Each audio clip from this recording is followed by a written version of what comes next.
The pen was heavier than it should have been. Imani Reed stared at the contract on the mahogany desk, the words blurring through her tears. Transfer of debt obligation.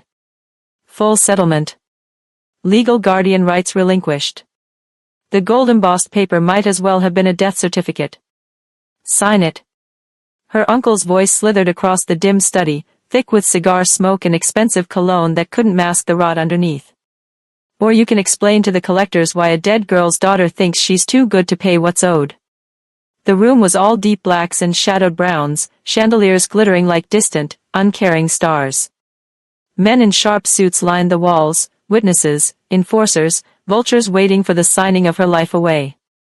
Her aunt sat in the corner, examining her nails, the same woman who'd stripped her mother's jewelry box 3 days after the funeral. Imani's hand trembled as she reached for the pen. 19 years old, and this was how her story ended. Sold like furniture to cover debts she never knew existed, to pay for her relatives' mistakes with her parents' blood money. Good girl. Her uncle's hand landed on her shoulder, fingers sliding toward the nape of her neck like he owned her already. See? You can be reasonable when you... The hand never finished its journey. A vice grip caught her uncle's wrist mid-touch, the crack of bone audible in the sudden, suffocating silence. Her uncle's scream died in his throat as he was yanked backward, stumbling into the wall with a force that rattled the crystal decanters. Imani looked up. The man standing behind her chair was a study in controlled violence. Immaculate black suit tailored to perfection, dark hair swept back from a face carved from ice and shadow. His eyes, cold, calculating, utterly devoid of mercy, swept across the room like a predator assessing prey. Min Jae Choi. The Dragon of Soul. Her buyer. Gentleman's agreement, Min Jae said, his accent precise, his tone conversational despite the way he still held her uncle's wrist at an angle that promised permanent damage. She signs of her own will, or she doesn't sign at all. He released her uncle with a flick of disgust, letting the man crumple to the floor clutching his arm. Then those dead eyes found Imani's, and something flickered in their depths, something she couldn't name. And you, his voice dropped to a register that made every man in the room tense. You don't touch what belongs to me. The room held its breath. Min Jae moved around the desk with the fluid grace of a hunting cat, positioning himself between Imani and the rest of the room. He straightened his cufflinks with the same casual precision a man might use to load a gun, then gestured to the contract. Miss Reed. Not a command. Not quite a request. The debt your family incurred totals $2.7 million. I have purchased this obligation in full. The contract transfers guardianship and debt settlement to my authority. He paused, and for a fraction of a second, his gaze dropped to the tear tracks on her cheeks. You may sign, or you may walk out that door. The choice is yours. Imani's breath caught.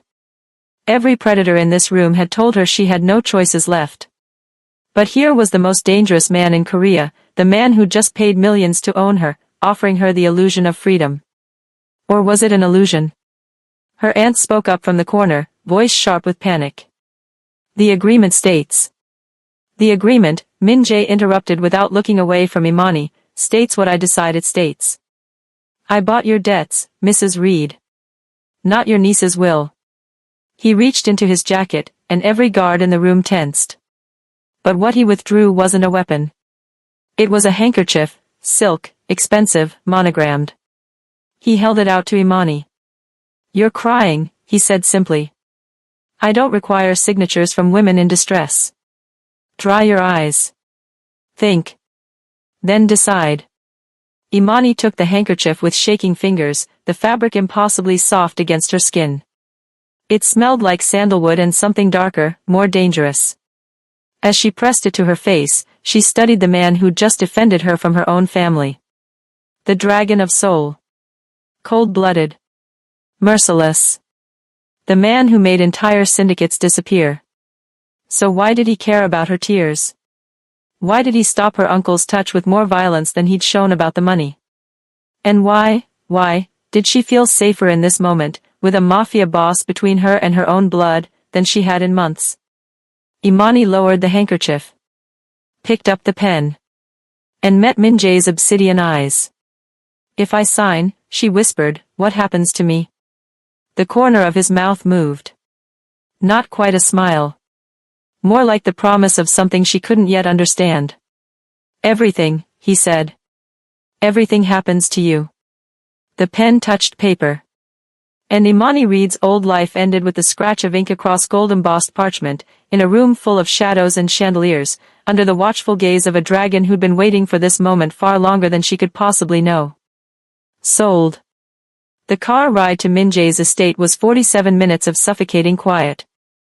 Imani sat in the back of a black Mercedes that smelled like leather and money, watching Seoul's glittering skyline give way to darker, more exclusive neighborhoods where walls grew higher and security cameras multiplied like eyes. Min Jae sat across from her, checking his phone with the detached efficiency of a man reviewing stock portfolios, not the life he'd just purchased. She clutched his handkerchief in her fist, the monogram, MJC, pressed into her palm like a brand. He hadn't spoken since they left the study. Hadn't explained. Hadn't threatened. Just gestured to the car and waited for her to make the choice to get in. Which, rationally, wasn't a choice at all. Where else could she go? Back to the relatives who'd sold her.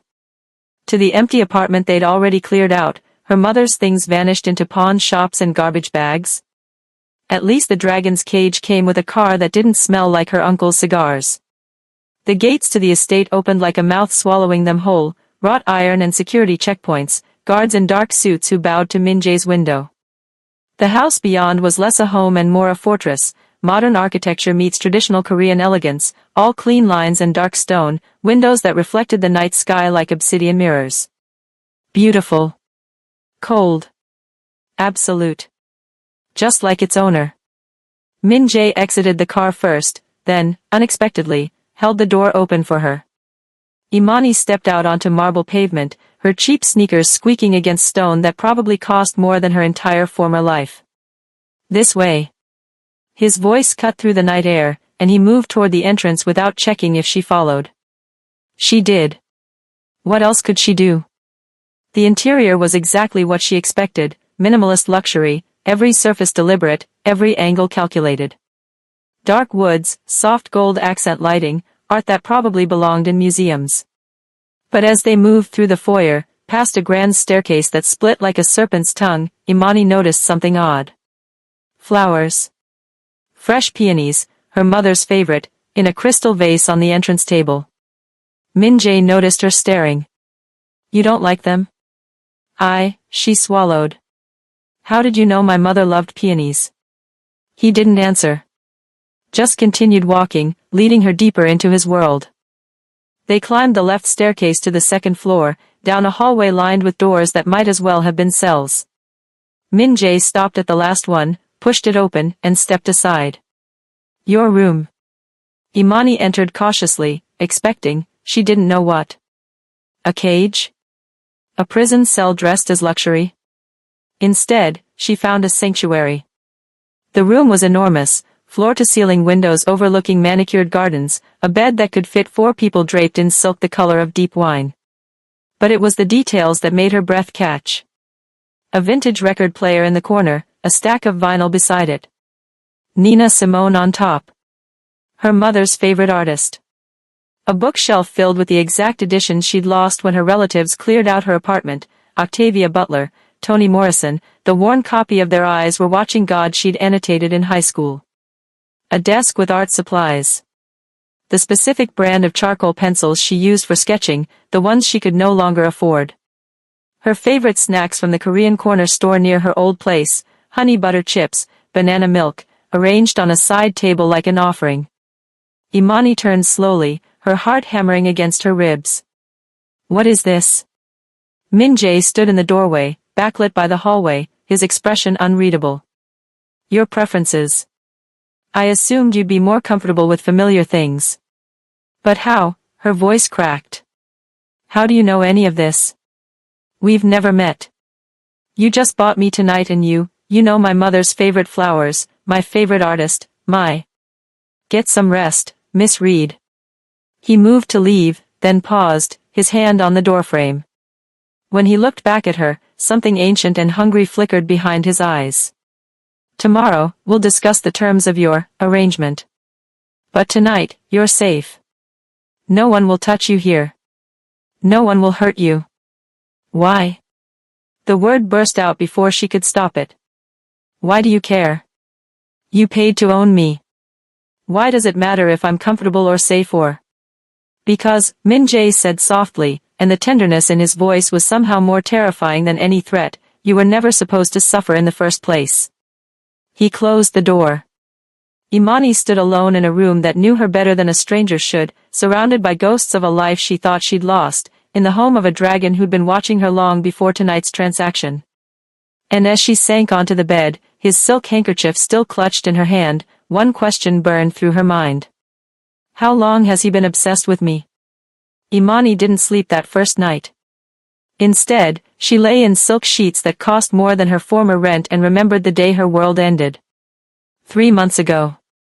The phone call that split time into before and after. Miss Reed? This is Seattle General Hospital. There's been an accident. Her parents, her brilliant, loving parents who'd built a small empire from a single Korean-American grocery store, gone in a moment. Black ice on I-5. A semi-truck that didn't brake in time. The kind of random violence that made the universe feel cruel and arbitrary. She'd flown back from her freshman year at Howard, numb and floating, to find her aunt and uncle already in her parents' house. Already sorting through belongings. Already making calls to lawyers and accountants with voices drenched in false sympathy. Poor thing, her aunt had cooed, embracing her with perfume-soaked arms. Don't worry about anything, sweetheart. Family takes care of family. We'll handle all the difficult details. Imani had been too shattered to question it.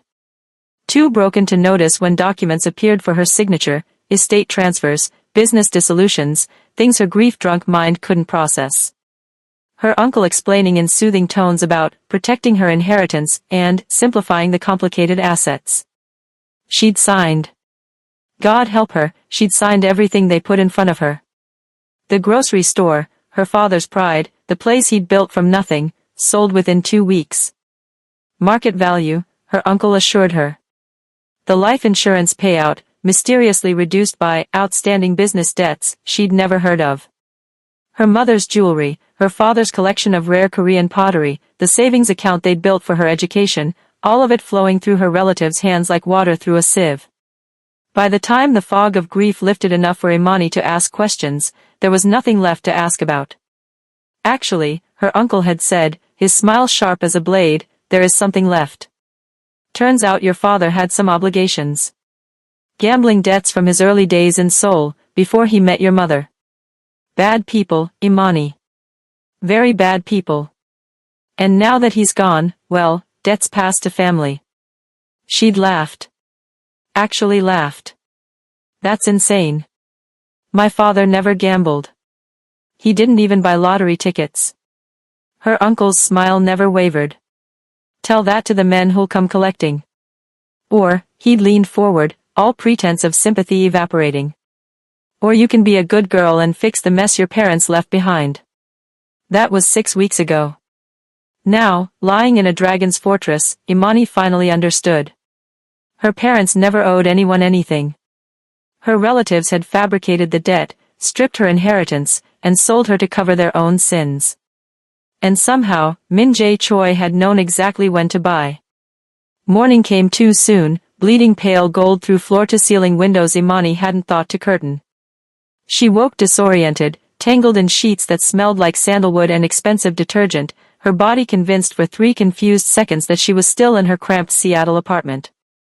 Then memory crashed back. The contract. The dragon. The room that knew her secrets. She sat up slowly, taking in details she'd been too overwhelmed to process last night. The walls were painted a soft, warm cream, not the stark white she expected from a Mafia fortress.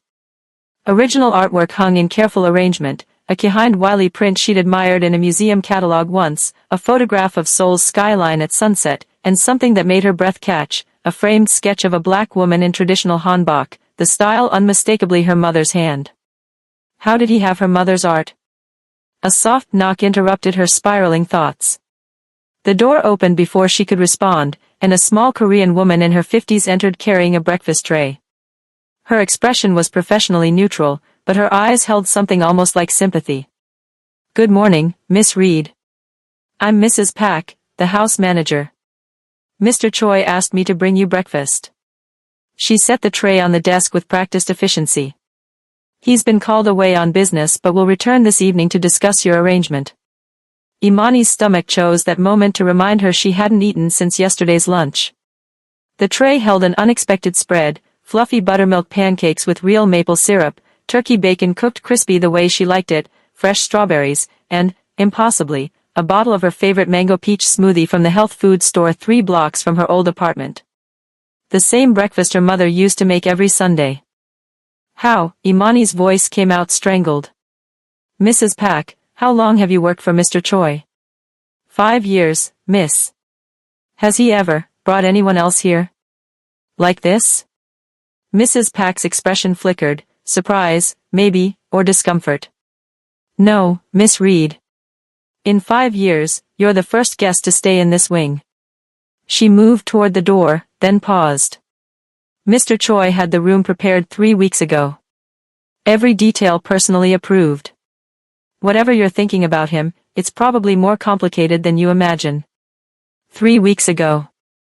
Before the final meeting with her relatives. Before the contract was even signed. Imani stared at the breakfast tray, at the evidence of surveillance disguised as care, and felt the walls of her golden cage shimmer into focus. Min Jae Choi hadn't just bought her last night.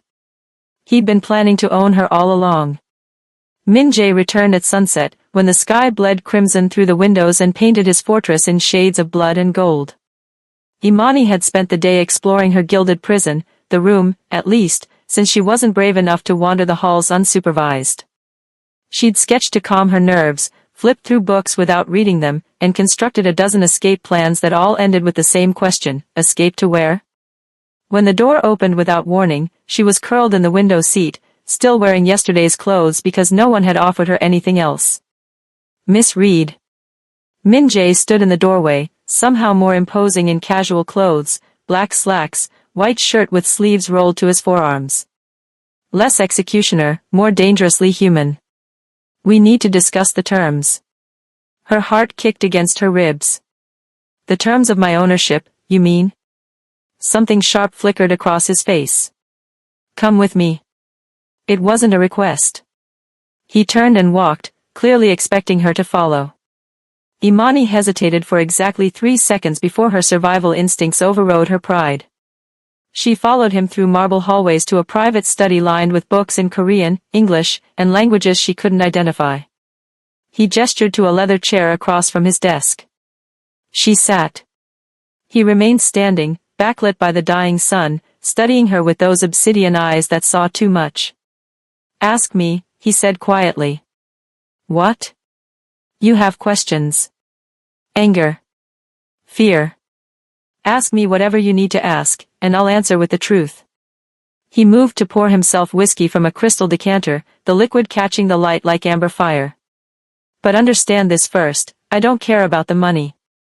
Your relatives could have owed me 27 million and I'd have paid it without blinking. The debt was always just a means to an end." Imani's hands clenched in her lap. "Then what do you care about?" "You." The word landed between them like a knife. "I care that you don't lie to me, Imani. I care that when you're afraid, you tell me. When you're angry, you show me. When you want something, you ask."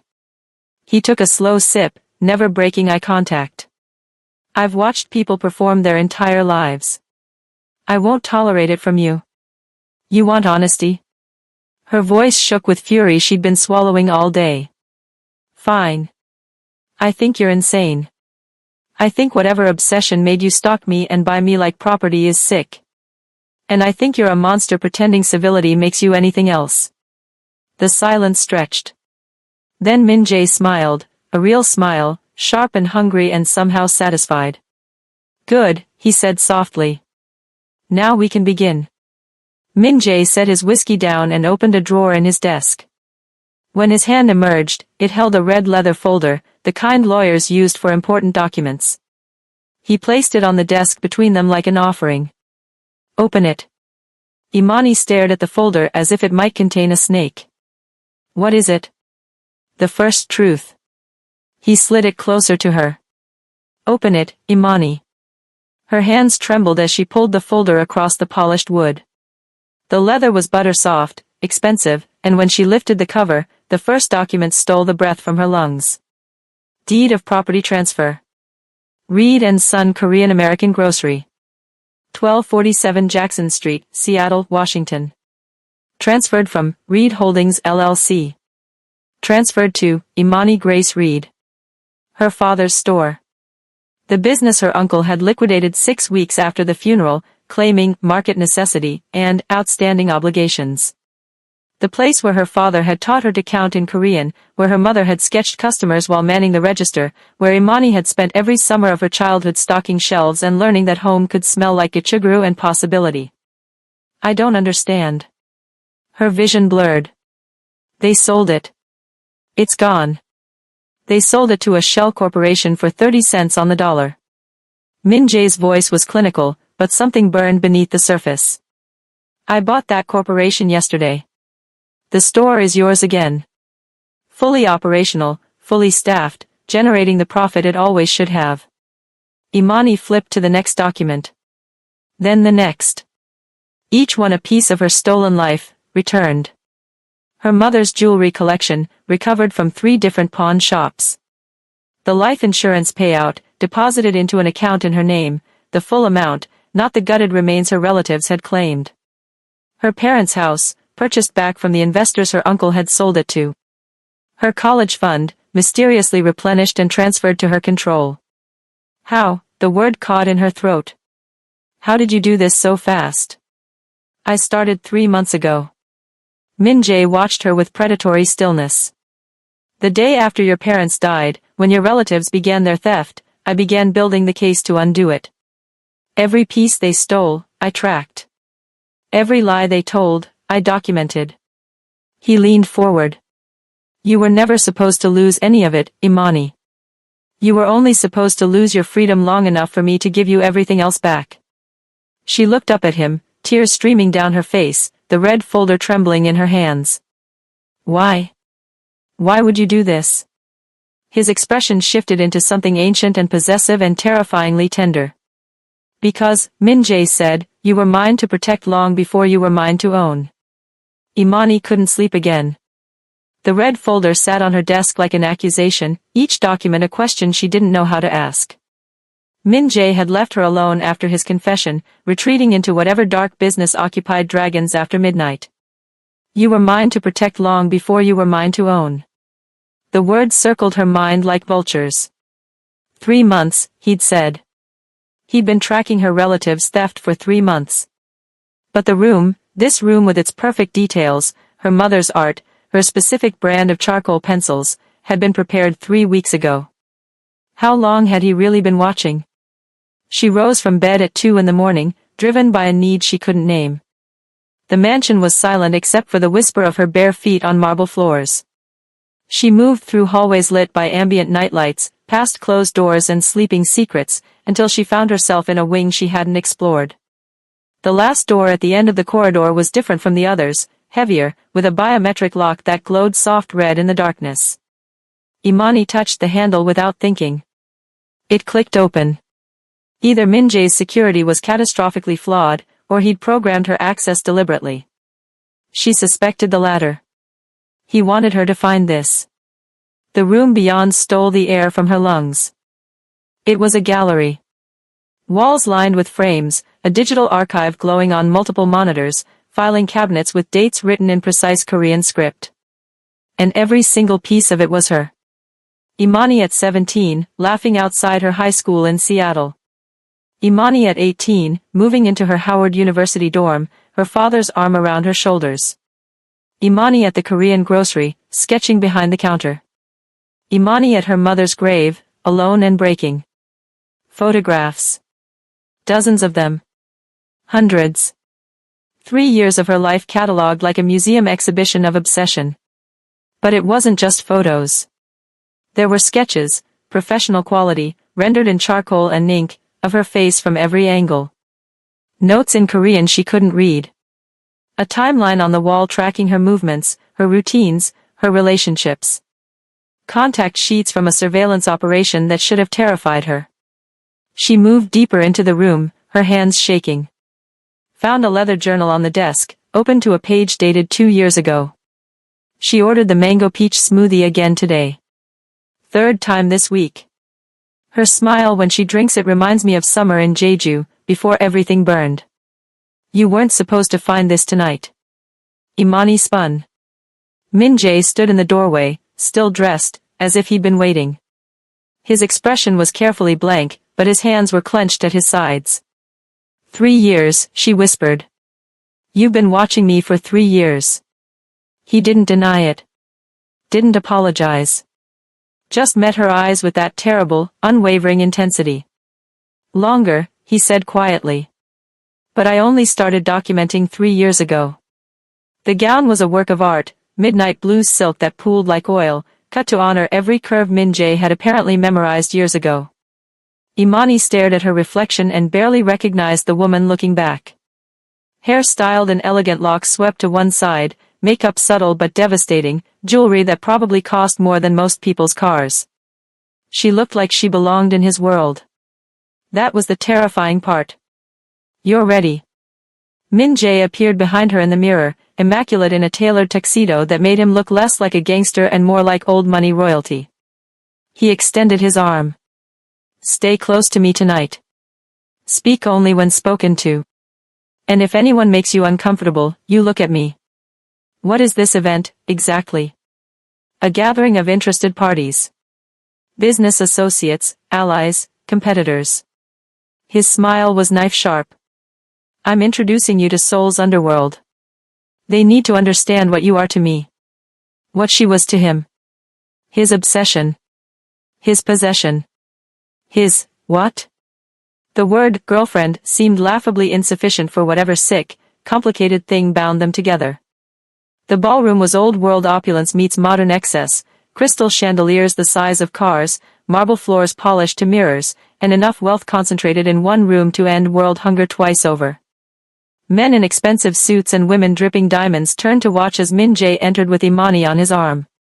The whispers started immediately. She caught fragments in English and Korean, black girl, American, the dragon's new pet. Min Jae's hand tightened fractionally on hers. A warning, or comfort, she couldn't tell. They moved through the crowd like sharks through water, Min Jae accepting greetings with curt nods, introducing her to faces that blurred together. She smiled. Stayed silent.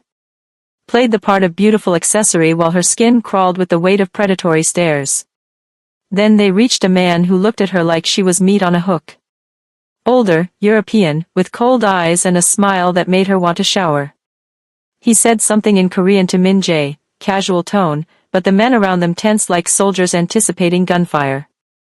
Min Jae's expression didn't change. But the temperature in the room dropped 20 degrees. Say it in English, Min Jae said softly, so she can understand why I'm going to break your jaw. The man's smile widened. I simply asked how much you paid for such exotic. The crack of bone was audible over the orchestra. Min Jae moved with surgical precision, one step forward, one calculated strike that sent the European crashing into a dessert table. Champagne flutes shattered. Women screamed. But no one intervened. Min Jae straightened his cufflinks, his voice carrying across the silent ballroom. She is Imani Reed. You will address her with respect, or you will address your surgeon. He turned back to her, extended his hand again, his knuckles already bruising. Shall we dance? The betrayal came from inside the fortress. Imani woke to chloroform sweetness and rough hands dragging her from silk sheets. She fought through chemical fog, her limbs heavy and uncooperative, catching only fragments, a familiar face, one of Min Jae's own men, his expression apologetic but determined. Sorry, miss. Orders from someone who pays better than the dragon. Then darkness swallowed her whole. She came to with her head pounding and her wrists zip-tied behind her back. The air was thick with salt and rust, and the walls around her were corrugated metal that sweated condensation in the humidity. A shipping container. She could hear water lapping against dock pilings, the distant cry of seabirds, the industrial groan of cranes moving cargo. Incheon port. Had to be. The container door was sealed, leaving her in darkness broken only by thin strips of light through ventilation slats near the ceiling. Imani's breath came too fast, panic clawing at her throat. She forced herself to slow down, to think like Min-jae would think, cold, calculated, 3 steps ahead. Her captors had been sloppy. They'd tied her wrists but not her ankles. They'd taken her phone but missed the small knife Min-jae had insisted she keep in her bra after the ball, just in case my protection fails. She worked the blade free with awkward movements, nearly dropping it twice before managing to saw through the plastic restraints. Her wrists burned, slick with blood, but she was free. Free in a locked shipping container in a port controlled by people who wanted to hurt the dragon by hurting her. Voices outside. Korean, spoken too fast for her limited understanding, but she caught Min-jae's name. Laughter. Someone saying something about bait and territorial concessions. They were going to use her to force Min-jae to surrender parts of his empire. Or they were going to kill her and watch him burn the world down in grief. Either way, she was a pawn in someone else's game again. Like hell. Imani studied the container with new eyes. The ventilation slats were too small to escape through, but the corrugated walls had weak points where rust had eaten through the metal. She had a knife. She had time before they moved her. And she had 3 years of a mafia boss's obsessive protection teaching her one critical lesson. She wasn't helpless anymore. The dragon had given her claws. Now she just needed to decide whether to use them. The explosion came at dawn. Imani had managed to pry loose a section of corroded metal when the world erupted in fire and thunder. The shipping container shook, throwing her against the wall. Gunfire cracked like breaking bones, automatic weapons, close and getting closer. Men screaming. Then silence more terrifying than the chaos. Footsteps approached. Deliberate. Unhurried. The sound of a predator who knew every threat was already eliminated. The container door shrieked open, flooding her prison with pale morning light and the smell of gunpowder. Min-jae stood silhouetted against the burning port, his white shirt splattered with blood that wasn't his, a gun hanging loose in his right hand. Behind him, bodies littered the dock like discarded props. He'd come alone. One man against an entire operation. And he'd won. Imani. Her name on his lips was a prayer and a curse. He stepped inside, and she saw his face properly, the cold mask shattered, replaced by something raw and devastating. His hands found her face, her shoulders, checking for injuries with trembling fingers. Did they hurt you? I'm fine. Min-jae, He pulled her against his chest so hard she lost her breath, his arms steel bands crushing her into safety. She felt him shake, this terrifying man who just massacred a dozen people without breaking stride, shaking like he'd almost lost the only thing that mattered. I would have burned the entire city, he whispered into her hair. Every building. Every street. Every person who looked at you wrong. Do you understand? There is nothing I wouldn't destroy for you. Imani pulled back enough to see his face. Why? You need to tell me why. The truth. All of it. Something broke behind his eyes. He cupped her face with blood-stained hands, and when he spoke, his voice carried the weight of confession. Your father saved my life when I was 17. A stupid kid running from a gang war I'd started, bleeding out in his store at 3 in the morning. He should have called the police. Instead, he stitched me up, fed me, and told me I could be more than the violence that made me. Min-jae's thumb traced her cheekbone.